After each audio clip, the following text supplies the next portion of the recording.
Welcome to Emerging Franchise Brands, the podcast that introduces you to the visionary founders of America's fastest growing franchise opportunities. We'll also hear from industry pros as they share insights on what it really takes to achieve the elusive milestone of 100 plus locations. I am your host, Frank Fumey, founder of I9 Sports, and my 20-year journey from inception to acquisition has given me a unique perspective on how to succeed in franchising. Join me as we welcome today's guest. Well, hello everyone, and welcome to Emerging Franchise Brands. We have a very special show for you today. We have a sports-related concept. I have the founder of Shoot 360. His name is Craig Moody. And Craig, I am excited to have you on the show. We're going to have a lot of fun here today. How are you doing? Good. Thanks, Frank. It's good to be here. Looking forward to it. Thank you. Well, I'm going to go out right now and go on a limb and tell you that we have a lot to cover, but I need to tell you that I, growing up, really needed Shoot 360 because I was a horrible basketball player. I'm a baseball player, and there was absolutely no crossover that I found between basketball and baseball. I would lay up bricks like nobody's business. I was horrible. No. Well, that's okay. I think we can help you. All right, it's never too late, right? That's right. That's All right. right. So let's talk about Shoot 360 and about the technology. But before we start and talk about what Shoot 360 is, I want to hear your background. Like, what brought you to even beginning this concept? Yeah, so I was a long-time high school and college basketball coach, a couple decades of it, and I retired out of coaching the first time in 2003. And so then I was working with my own kids kind of over a period of time. And what I found was it was just really difficult in the market to find gym access and then really good training that was an affordable level for what I would call the average family. And then ultimately what kind of pushed me over was my oldest son was in our family room or bonus room watching TV one day, and he had playing video games, and he had his whole team in there, and it was a beautiful day outside, and I said, "Hey guys, why don't you go out and play on our court?" And they go, "Nah, we rather play video games." And, kind of growing up without video games, I was like, "What are you guys talking about?"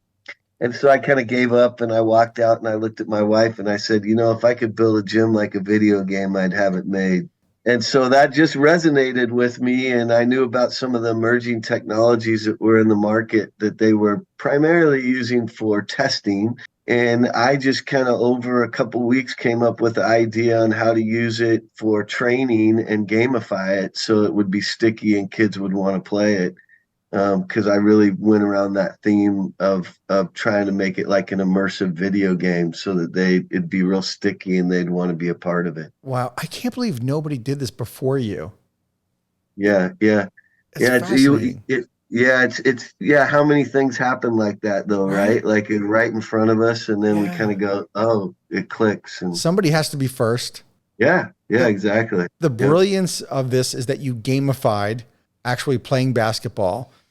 But let's talk about the wife, because we've all experienced this when we have this brilliant idea and our significant other or a spouse is supportive, but sometimes they say we're a bit crazy. So let's talk about what was your wife's reaction when you said, "I think I want to create a business out of this idea"?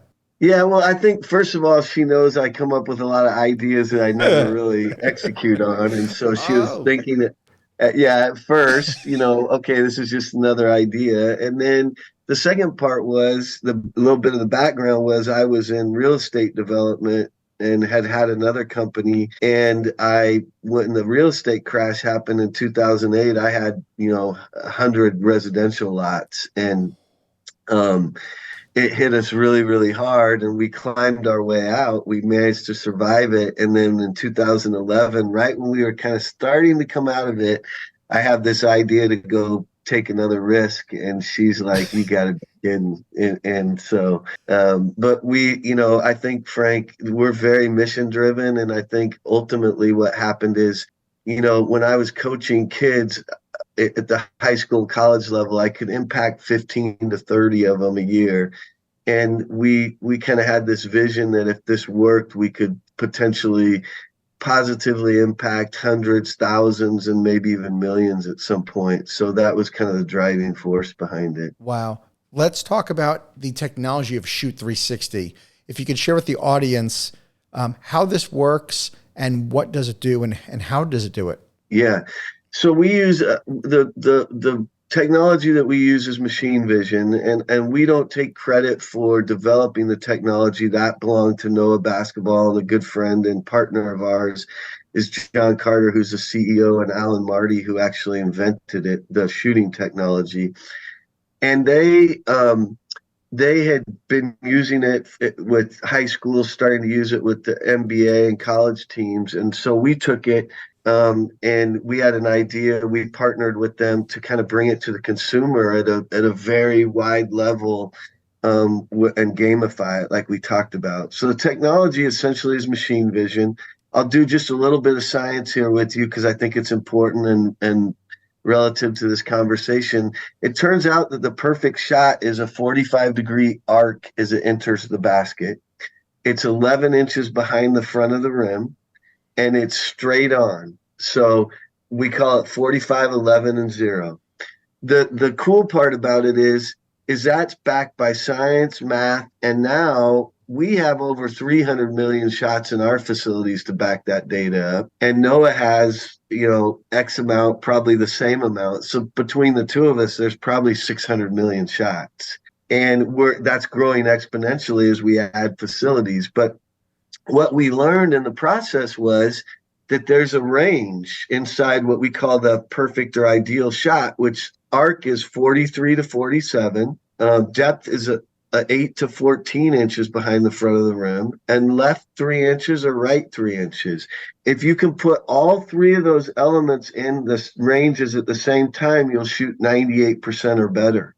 And so we have on a 75-inch screen above the hoop what we call a splash meter that's feeding where they're at on each one of those elements when they shoot so they can adjust in real time. People call it muscle memory, but what it really is myelin that runs those tendons that run. And when you repeat a task the same over and over, that tendon gets thicker and it can repeat that task easier and without the brain telling it exactly what to do.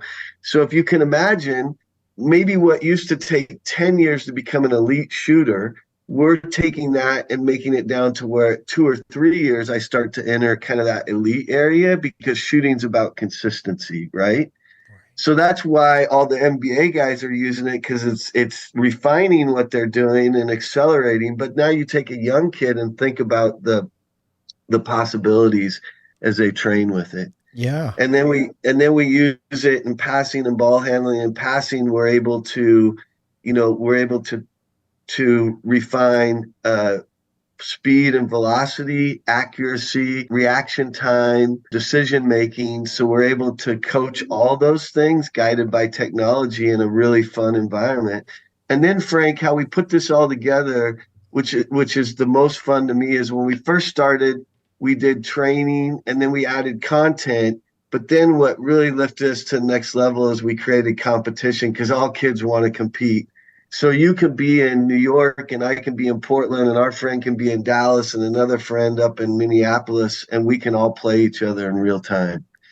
And so we create this community of people, and we can take people that are or kids that are 9 years old, and we can take people who are 70 and they get to keep playing the game in different ways. Some are training for the highest levels where they're peaking in their athletic lives.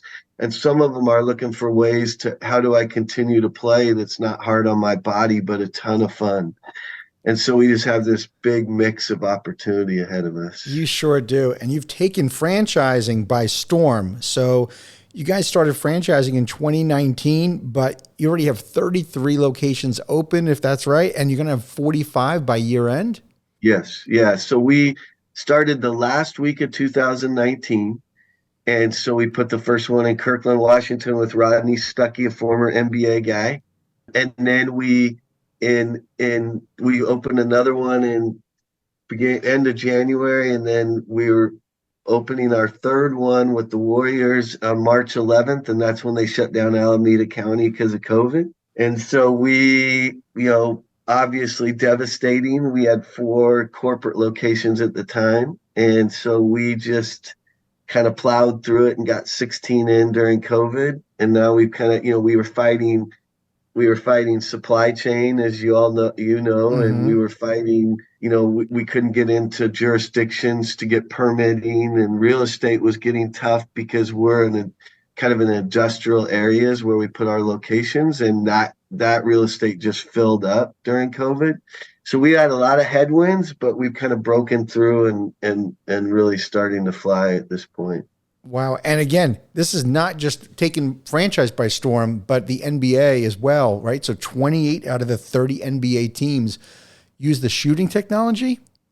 Yeah, they use a form of the shooting technology. Now, a lot of them are looking at the splash meter. Noah really runs that division. And so we use the NBA is important to us because of the credibility behind it, right? But not so much our like in our wheelhouse as far as the business side. Now, what about the facilities? So, in my background with my company, of course, we rented facilities, gyms, schools, churches, wherever. But you're actually opening up a Shoot 360 facility. And I think I heard you say kind of like an industrial complex, kind of Yeah, light industrial industrial. typically, or some retail areas too. And what size? Yeah. What's the typical size of a Shoot 360 Yeah, facility? around 10 to 12,000 feet. They range somewhere from 5 to 23,000, I think is our largest standalone facility. We can also act like a Starbucks going into a Safeway or a Kroger's, because we can go in there if there's an existing facility that's like a multi-use sports facility or a basketball facility with a lot of courts, and we'll go in and put a Shoot 360 that's autonomous but is complementary to the existing business. Wow. So, Craig, without divulging any, secrets, can you share with us though exactly how does the technology work? Yeah, so we use cameras that are tracking the ball, and we think about it like an XY axis. We know where we're looking for the ball, and where we're looking for us to report back on the performance of it. So, when it hits the screen, we know right where the XY axis is, and then we look back to where the ball was thrown, and we know when the target appeared, so we can measure reaction time. We can measure how fast the ball was going because we know when they released it. We can measure accuracy because we know right where they hit the target, and we can measure decision making because we can put variable points on the board, and they choose the highest ones. So they got to do that all in kind of sequence. And then on shooting, we're watching the arc entry as it goes in, and we're measuring that based again on an axis, and then the left, right, and the depth. So, yeah, I mean, and now we're moving, like I said, to the other side of the ball. Once we lock that up, everybody will have to basically get in line, because our shooters are going to just be so elevated that if you're not doing it, you're going to be at a disadvantage. That's amazing. Yeah, and we're moving because we're tracking the ball, it's all markerless, and now we're starting to track the skeletal stuff, and so that will be all markerless as well. So 5 years ago, when I wanted to do markerless, I went all over the country talking to people, and they're like, "You're crazy." And I had one guy go, Craig, if you talk to the experts, they say they're a decade away, but they're not. It's going to go much faster than that. It just kind of gets to the point where all these accelerate.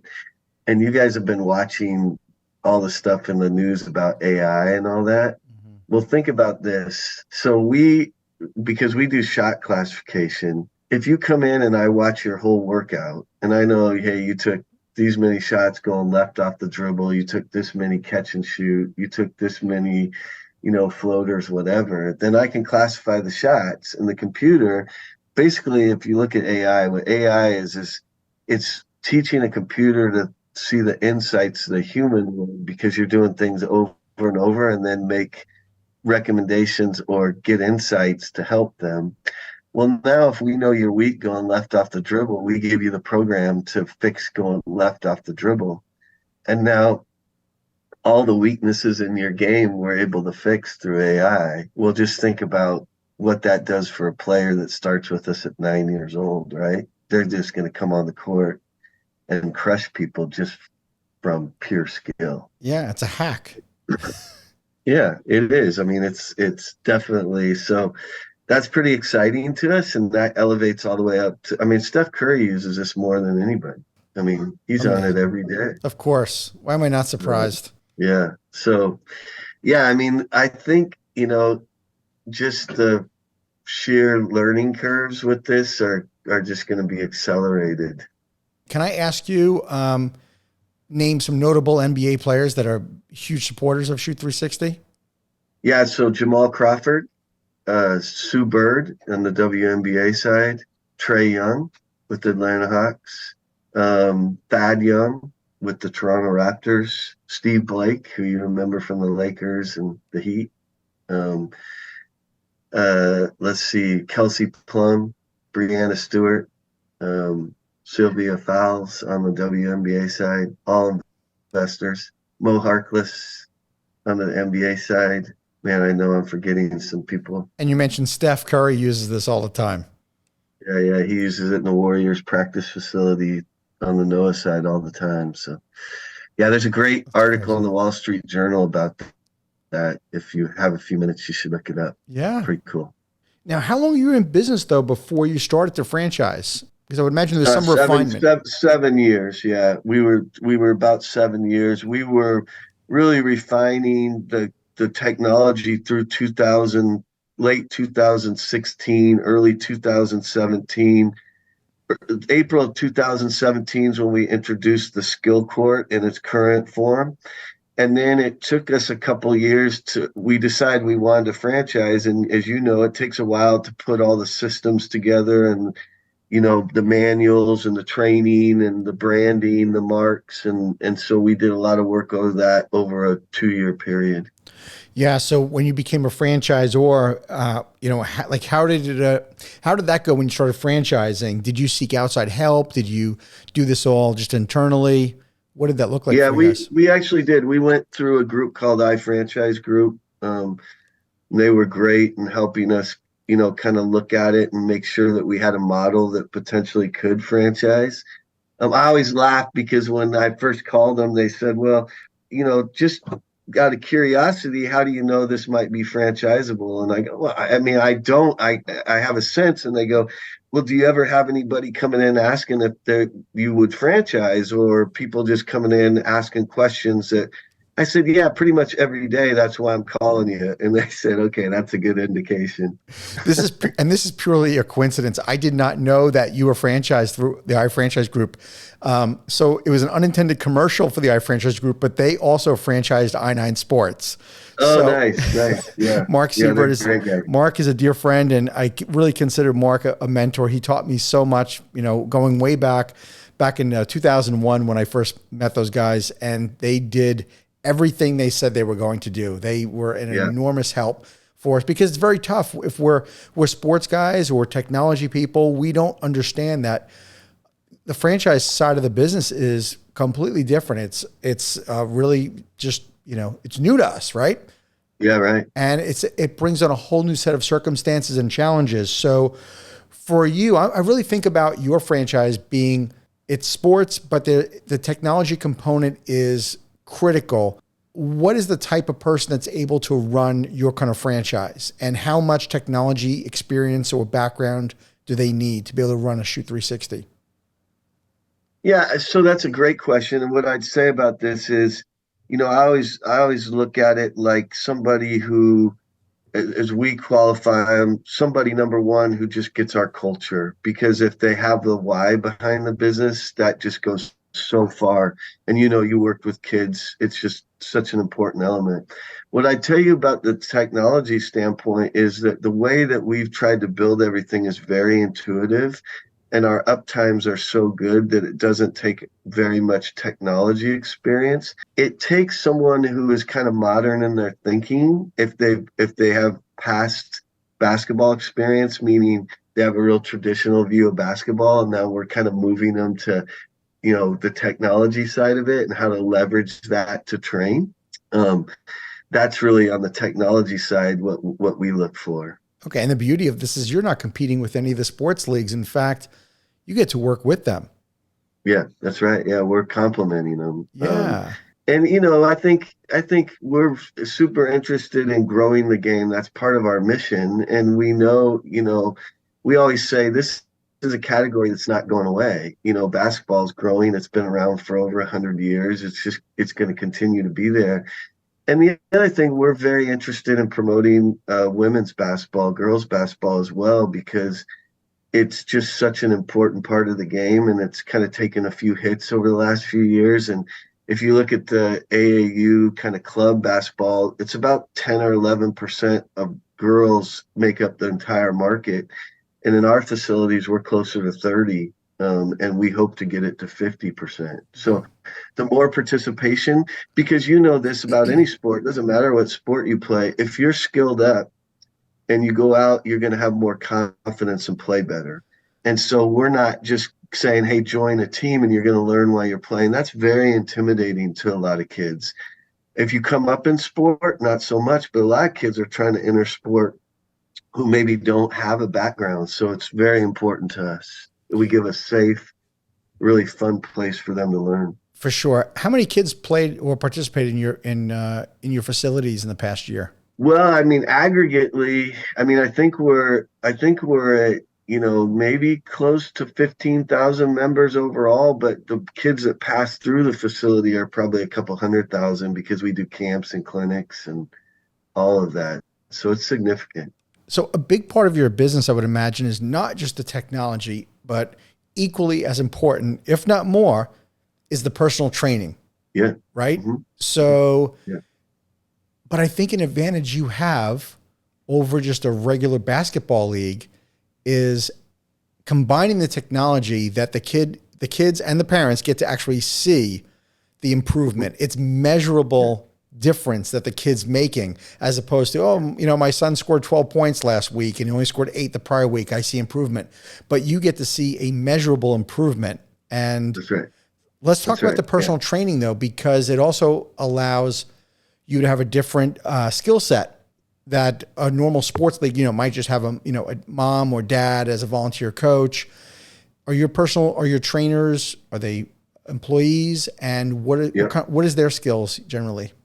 Yeah. So we get a lot of guys that either came out of college, guys and gals that came out of college and played, and we do a certain level of kind of training and certification. We're moving to more certification around it. But what we found is with technology, we bypass a lot of the manual stuff that regular trainers have to do, like rebounding the ball, doing stuff that maybe isn't real advantageous to the training, where our people are right there with them. And they're immediately able to give them feedback on footwork, on mechanics, all the things, instead of chasing balls around and all that. It's all automated, right?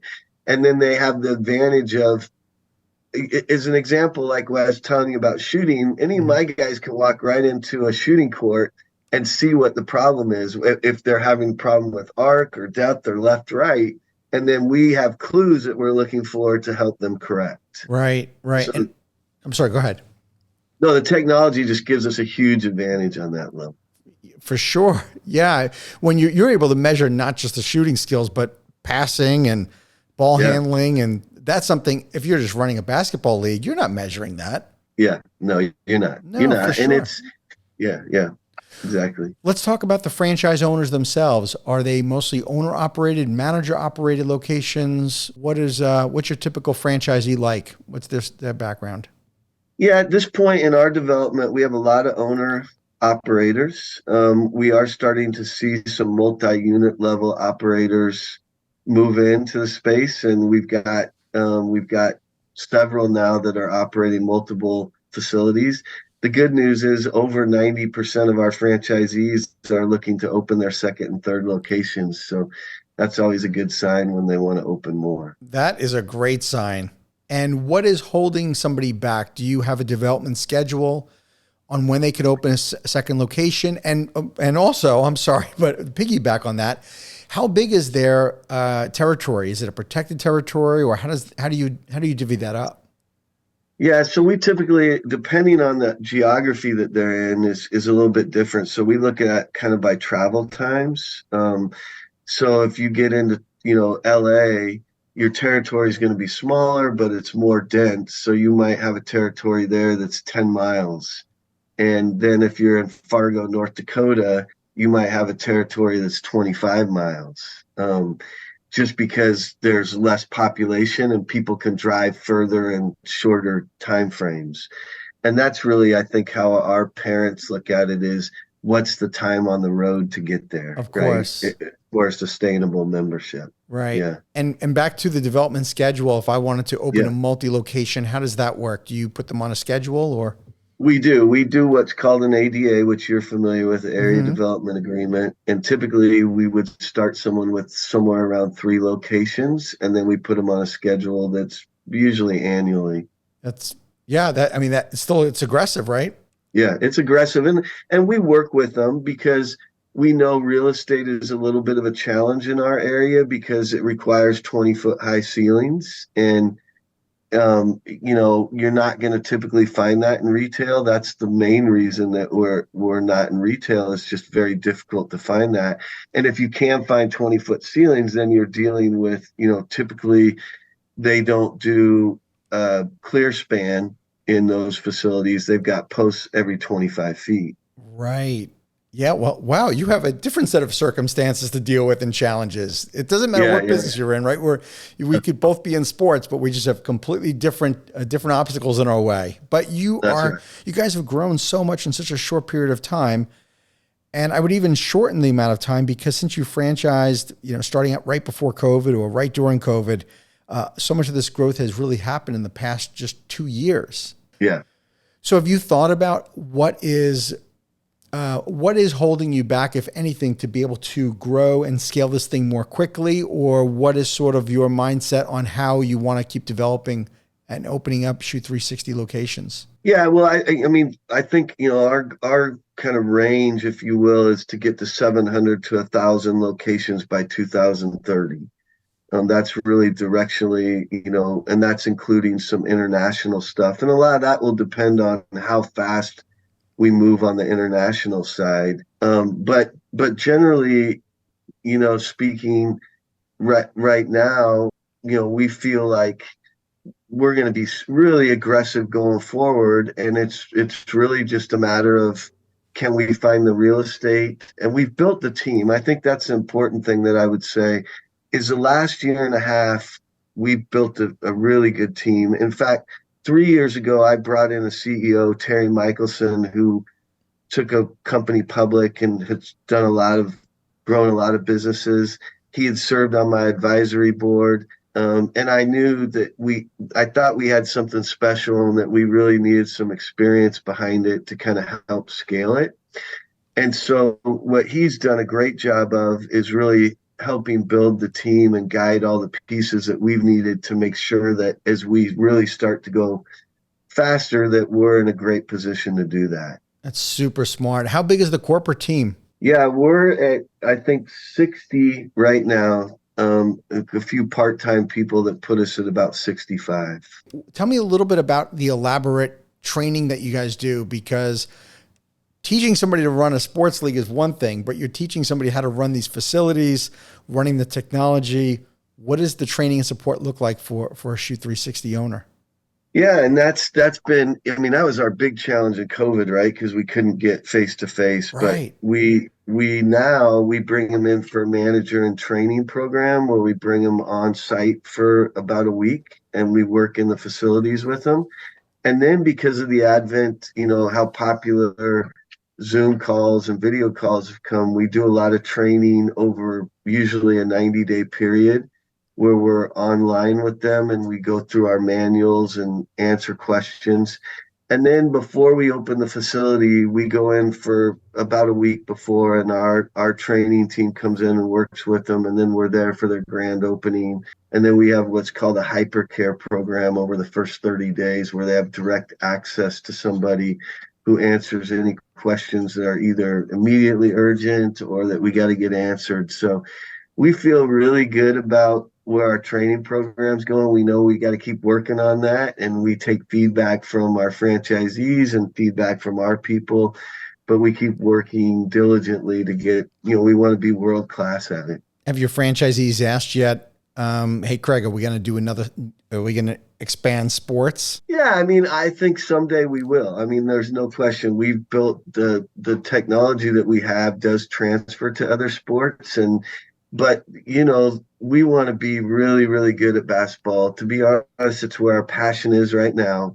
We don't want to get distracted. We know that there's a lot of technology that will cross over, but we're moving into markerless technology. We're moving into biometrics. We're moving into we own the ball off the side of the rim. That's where all our patents live. And now we're moving to the mechanics side of it.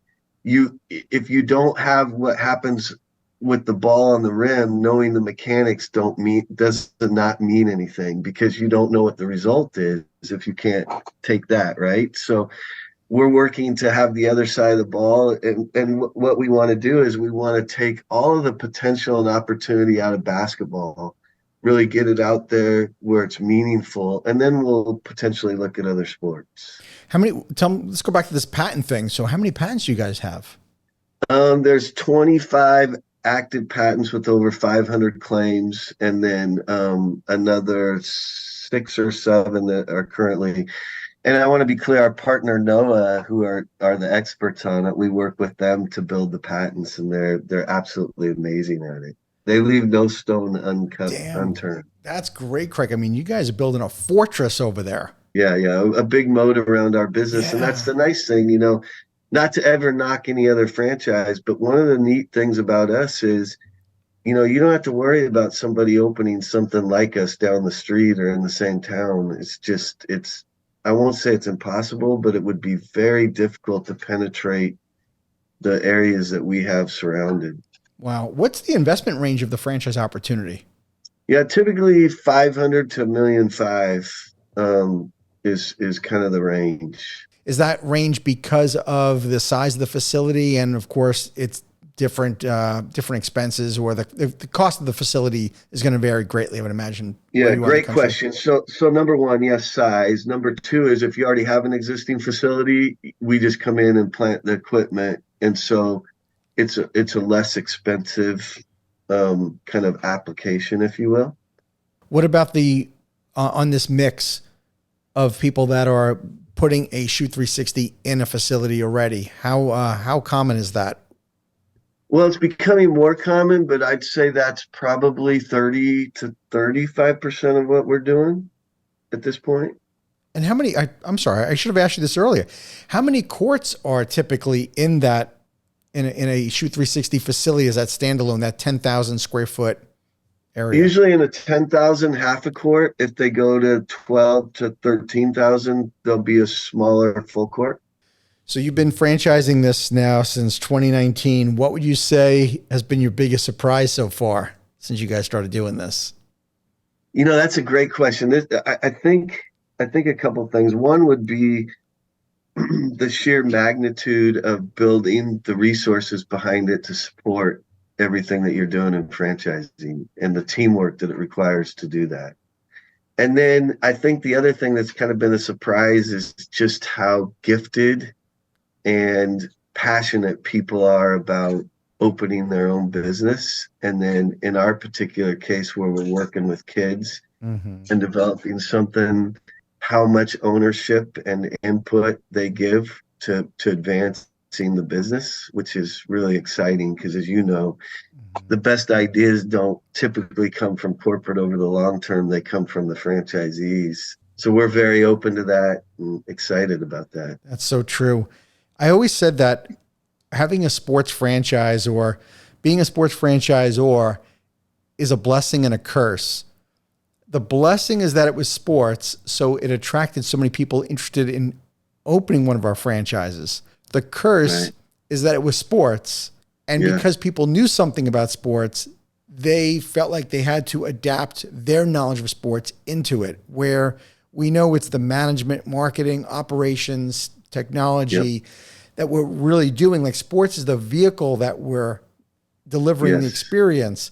So what are some of the challenges then with a franchisee? I would imagine so many people would want to open a Shoot 360. It's got to be difficult though, right? You got to tell people no. You can't tell everybody yes, even if they have the money. Yeah, that's right. We tell way more people no than we do yes. I mean, that's just the reality of it, Right.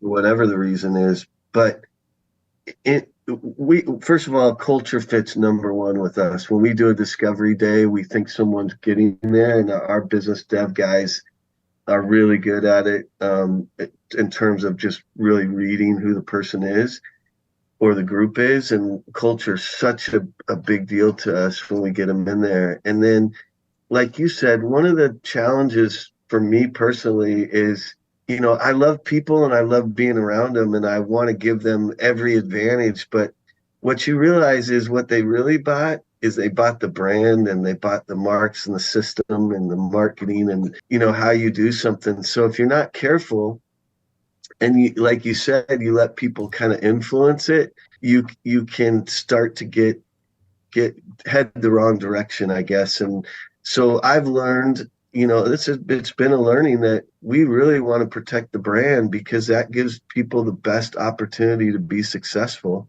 And we're very progressive in the way that we think. That's, we're innovators by nature, just the business that we do. And so we're not sitting on the same thing. We're moving it forward. And so we're listening carefully. So I think we can blend them. We can take the ideas and help move the business forward, but not break what is really important, which is how we do shoot through. Yeah, the culture is so key. What about when somebody does come to your discovery day? What's maybe some of the biggest piece of advice that you give people before trying to attempt to join your brand? Wow, that's a tough question, right? Because there's so many things, but I think that just that is, look, you have to have a why to be in this business because, so we always say that the tech gets everybody there. It's the people who keep them. And so if you don't have that why and you don't have that care, that genuine care and concern and wanting to build relationships with people, that's a difficult road. But once you get that, really trusting the brand and the systems and the people that are in place, we tell them, look, that's going to be really important because, as you said, people know stuff about sports. They're not, when they come into basketball, they're typically a basketball person. And so we have to kind of reframe what they already know and say, look, really trust what we're doing here and this will go well. It Right. doesn't mean you can't have your own style on stuff Mm-hmm. because there is the way people approach people and the way that they emphasize stuff. But the business system and brand is the business system and brand. Right. And we don't want to let people down, but I know that I would sort of try to have them try to tone it down a little bit and try to give them a reality Yeah. check of really what the business they're in. Yeah. Because Yeah. they, No, I agree. I mean, it gets simpler and simpler the further you go and you get it off a little bit and you bring it back and you're like, yeah. okay, I got it. So as, Yeah. as a fellow founder of a sports franchise organization, what about your role? How has your role changed now? Yeah. Well, I started out as, I guess the chief janitor and the CEO Oh at the yeah. same time, right? Like doing everything I could. And then we really, I'll be honest, early on, because we didn't have a lot of patents, we knew we had something kind of cool. We were trying to fly underneath the radar. And I didn't want it. I didn't want a lot of exposure at first because I knew someone potentially with a lot of money could just knock us out early on. Good for And you. so I was careful about that, didn't do a lot of marketing, kept things pretty tight to the vest.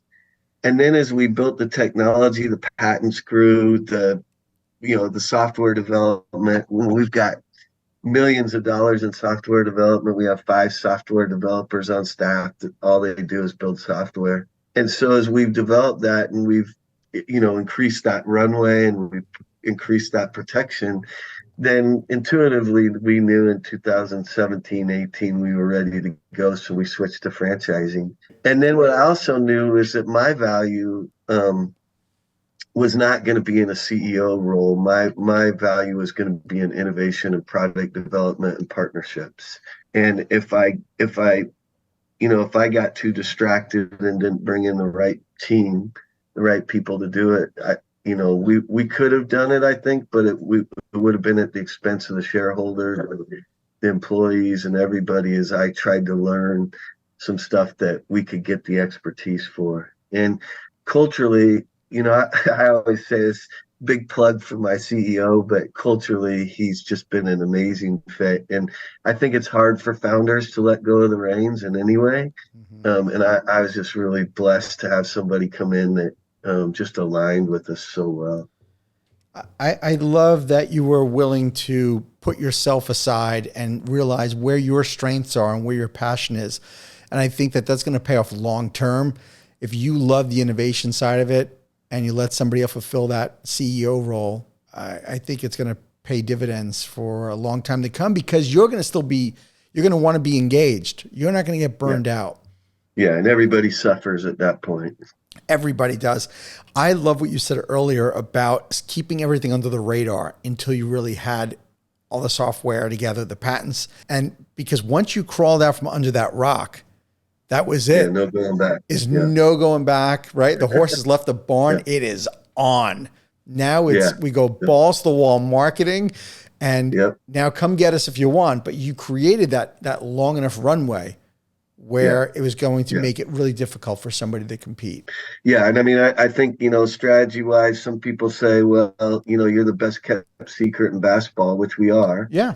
And other people, look, why haven't you spent more money on advertising? Well, it's in systems and experience. And we figured if we got that right, that the marketing would follow. And we've hired a great CMO that's doing a great job, that was formerly with Adidas and head of basketball global communications for them. And so we're building the right team, and marketing is going to start going and going in a big way now. So Craig, I saw this quote, and I think it really relates to your business. And that was this Elon Musk quote. Elon was quoted, he was being interviewed by 60 Minutes years ago when he was starting Tesla.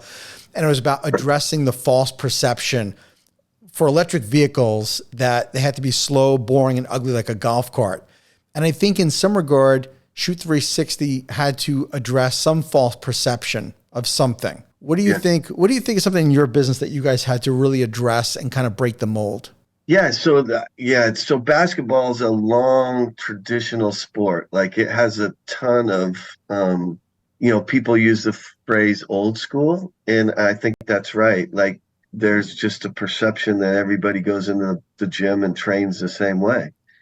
And anytime you bring technology, there's that early adopter piece, and then it eventually folds into the mainstream, right? And you have to prove it out. And when you bring technology in, you run the risk of, how do you keep it from being gimmicky? And because there are a lot of temptations that you could fall for. And I remember I had breakfast with George Raveling one morning, and who I'm a big fan of, kind of the godfather of basketball now that Wooden's gone. And he said, what I see, if I could give you any advice, it would be, whatever you do, make sure it transfers onto the court. So that the kids, you're thinking about the kids and how it's valuable to them. And he could care less about my technology. Mm-hmm. But what he was sharing with me is, as a basketball person and as a coach and a teacher, how can you assure that the kids, that what you're giving them transfers onto the court so it benefits them? And so we just kind of plug that into technology, and that's the filter lens that we use. And so that's the perception that we've been now with the NBA teams, and with our kids in the communities playing better basketball, better shooters, better ball handlers, better passers. And we don't have teams, and we don't make playing decisions, and we don't tell a kid, go play for this guy or go play for that guy. We're kind of Switzerland. We want everybody to come and just have access and get better. Right. And that could be that they're going to play competitively. So we're overcoming that slowly, but I think it's moving much faster in our direction than it was even 2 years ago. Wow. What about colleges? Have they embraced the technology like the NBA teams? Yeah. So several NCAA teams are using the NOAA technology. We don't do that side either. They have the colleges and NBA. But we have colleges that have talked to us about putting the consumer side of it in, and it's huge. And it's interesting, Frank. I was on a call the other day talking to an NBA guy, because we were doing a kind of a capital raise, and I said, have you, and this is a well-known player, and I said, have you ever been in one of our facilities? And he says, yeah, Craig, I train in Atlanta one all the time. So I No was like, way. okay, yeah. So really cool to hear that the NBA guy, and we know that because we haven't come in, but it's kind of cool to hear that, you know. Oh yeah, it just validates it. I don't think I asked you earlier. How many states are you guys in? And we just did this the other day. I think it's 24, but I'm not 100% sure, Frank. Yeah, I yeah. apologize. I don't know that. I No, should in my position. no, no, We dude. have one in Europe now too. I do want to say that Where? in Republic of Georgia, um, and we'll be in Canada this year, and we'll be. I think next year we'll be likely in Taiwan and Australia. Wow, Craig, you've done so many things right with this concept. Uh, it begs the question: what's maybe some memorable piece of advice that you've been given that you think has kind of influenced some of these decisions that you've made? Yeah, I mean, I don't know if I've been given directly any advice, but what I can tell you is that I've made a lot of mistakes along the way. I think what I've tried to do is when I've looked at decisions I've made is kind of have a mitigation plan if it doesn't work correctly. I don't go so far one way that I could jeopardize a business, and there's temptations to do that, as you know. Hmm. Um, and then the other thing I think with any business that you're growing is just a mentality of persistence and not giving up because it's not smooth the whole way. No, and it's going to get more challenging in different ways, right? That's And we talk about that all the time, that every month now with the speed that we're growing, we're a different company. We're much different than we were 9 months ago. yeah. You have to. All for the better, I think, but much different, right? Right, New right. challenges. Yeah, Yeah, you have to keep seeing around the corner yeah, of knowing what's coming exactly. next because you're going to inherently look like a different franchise organization when you're at 100 locations, let alone 700 to 1,000 locations by the year 2030. That's just a different Yeah, ballgame altogether. No pun intended. that's right. Yeah. Yeah. So if somebody was interested in learning more about the franchise opportunity, how do they go about it? Yeah, so they can get on our website, and there's a franchise link there that they can get on and fill out a information link, and then our business development guy will be in touch with them usually within 24 hours. Is that shoot360.com? Yeah, Awesome. You guys are going to continue to blow up. This is going to be very fun to thank you, watch. Frank. Yeah, you're Thank you. you are an emerging franchise brand for sure. What about what advice would you give to an aspiring franchisor or somebody who has a concept and they're going, I want to franchise my business? What would be a piece of advice you'd give them? First of all, I'd go get professional help. That's number one. Don't Like, try to do it on your own. yep, Yeah, like I like an I franchise group or agree. somebody. I'd get a good legal person that is business focused, not just all the rules, so that they could Hmm. help you a little bit. And then I'd really work to build my team. And I think you got to go in it with your eyes open and be willing to put the work in. I mean, what I can tell you is that, you know, I was working, and I think this is no exaggeration, 16 to 18 hours a day, Totally. 6 days a week, and 10 hours on the day off. And I think if you have that mentality and you can balance all that, it's a great journey. Yeah. I think the very common thread of advice that I hear from franchisors when I ask that question, it is about getting the outside help, making sure Yeah, that you can't do this alone. right. It's Yeah, impossible. And maybe it's why there's quite a number of franchisors that they start and then they fail because they kind of went in, halfway. They have a friend who's an attorney and says, "Oh yeah, yeah, I can draw up one of those FDDs for you." And it's not a franchise attorney, but even more so, having a company like an iFranchise Group where they're helping you with the strategy, the development.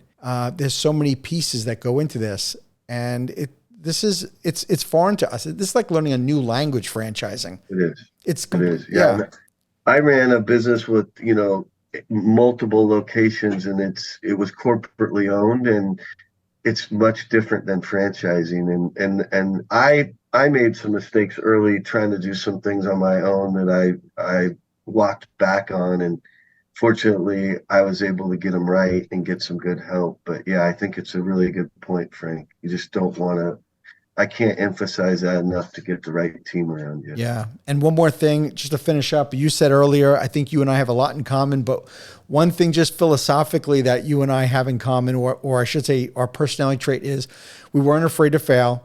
We made a lot of mistakes, but we learned from them quickly, and we didn't make the same mistake twice, right? It's like, oh, not going to do that again. And that's so critical, because you can make a ton of mistakes, but damn it, learn from it quick and move on. But don't be afraid to make a lot of decisions, right? Yeah, you have to. I mean, if you're a lot of stuff coming at you, and you've got to weigh those decisions quickly and make decisions. And if you make the wrong one, you adjust and you put it back on track. But what you can't do, Terry, our CEO, says this a lot, you can't put off good to try to get to great if it slows the business down. And so you try to make the best decision you can, and then you get it right, you refine it. And if you made the wrong one, you get back on track with the right one. Absolutely. Just like a basketball team at halftime, we have to make adjustments going into the second half. That's right. Yep. Well, as a alumni of St. John's University Red Storm, I hope that Coach Rick Pitino, I'm super excited by this coming season. I hope that that Coach Pitino and St. John's gets your technology, because it's been a long time since we were any good. Yeah, Coach Pitino's going to get that thing going. I guarantee it. He will. He's very special. Yeah, well, we will. Our team will be finally playing some big games at Madison Square Garden. Maybe we'll win a couple this year. I hope so. Well, Craig, thank you so much for being on the show. I appreciate it. I will. I look forward to just watching you guys and seeing where this thing goes, because I have a pretty good feeling that it's going to be an incredible story here that's going to continue to blossom. That. I hope we're growing the game and impacting kids in a positive way. And, you are. And along the way, we'll keep growing. Absolutely. You are doing that, Craig. Thank you so much for being on. Thanks, Frank. Appreciate it. Thank you for tuning into the Emerging Franchise Brands podcast. For additional insights, guest applications, and to stay connected, visit us at efbpodcast.com. The Emerging Franchise Brands podcast is for entertainment purposes only, and the views expressed do not necessarily represent those of Emerging Franchise Brands, its host Frank Fiume, or Emerging Franchise Group, LLC. Any discussed franchise or investment opportunity requires thorough investigation, obtaining proper disclosure documents, and expert consultation before making any investment decisions. The podcast and its host do not offer professional advice or endorsements, and they hold no responsibility for actions, representations, accuracy, or consequential damages related to the podcast content.